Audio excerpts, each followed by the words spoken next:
It was Christmas night, the one in which the sky seems to hold its breath and every star lights up a small promise. In the great workshop of the North Pole, among tinkling little bells, snow falling slowly and impatient reindeer, Santa Claus was finishing the last preparations. His sacks, overflowing with gifts, were ready to be loaded onto the sleigh. But as always before departure, Santa Claus had a habit, rummaging at the bottom of the sacks to make sure that nothing was left behind, no letter forgotten by the more distracted elves. It was then that he saw it, an envelope yellowed by time, no longer shining like the requests of that year, but still intact, as if it had been waiting only for that moment. Santa Claus took it gently. On it, with a somewhat uncertain handwriting, was written, "To Santa Claus, from Enrico, 7 years old." Santa Claus sat down next to the big fireplace, as he always did when he felt that an important story was about to tell itself.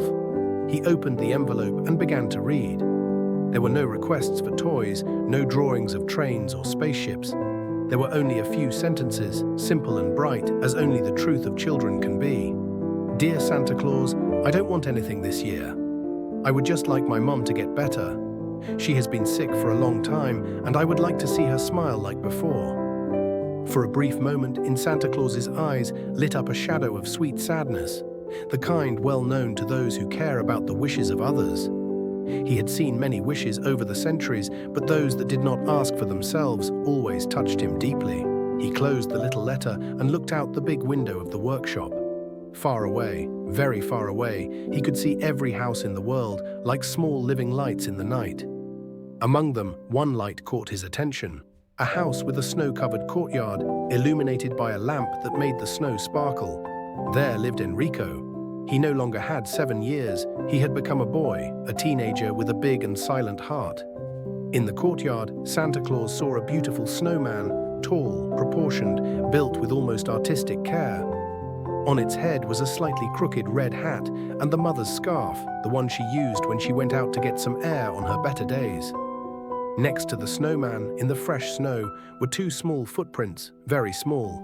Enrico's little sister, Sophia, who had written just a few weeks earlier a letter sparkling with enthusiasm, in which she asked Santa Claus for a very particular gift. "I would like a little brother or sister, or a miracle if you can." Santa Claus smiled. Those little letters, he thought, were like invisible threads that united the hearts of that family. He placed the old letter on the table and stood up. His eyes shone with an ancient light, the light of the rarest magics. That night, he would do something special. In the blink of an eye, the sleigh was ready. The reindeer were pouring. Santa Claus took Enrico's letter and slipped it into the inner pocket of his coat. Then, with a broad gesture of his hand, he traced a circle of luminous dust in the air. That dust traveled in the wind and reached the snowman in the courtyard. At first, it was only a slight tremor, imperceptible. Then a stronger spark, like a ray passing through a drop of ice. And the snowman began to turn blue, a transparent, living blue that seemed to come from within, as if it contained an entire sky. The button eyes lit up, the mouth made of acorns moved, and a cheerful voice, a little round like the balls that composed him, said, "Hey, Enrico, do you want to hear a story?" The boy, who was looking out the window while helping his little sister prepare cookies, widened his eyes. He ran into the courtyard, forgetting even his jacket. The snowman looked at him, smiling in a funny but affectionate way. "Santa Claus woke me up just for you, to keep you company until the most beautiful night of the year, but above all to remind you of something." Enrico stared at him without speaking, his heart beating fast. He felt that this magic had a different flavor from all the others. And so it began. The snowman told funny stories of when he had seen a squirrel sliding on the ice like a skater, of a robin boasting of whistling Christmas songs better than humans, of an old grumpy fir tree that no longer wanted to be decorated because those needles pricked too much.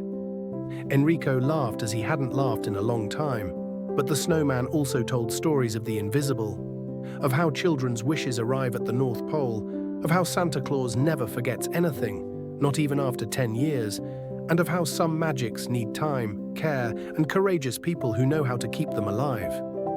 "Your mum," said the snowman with a softer voice, "has fought a lot. And you know what? Sometimes miracles are not lightning in the sky, but seeds that grow slowly. She kept dreaming,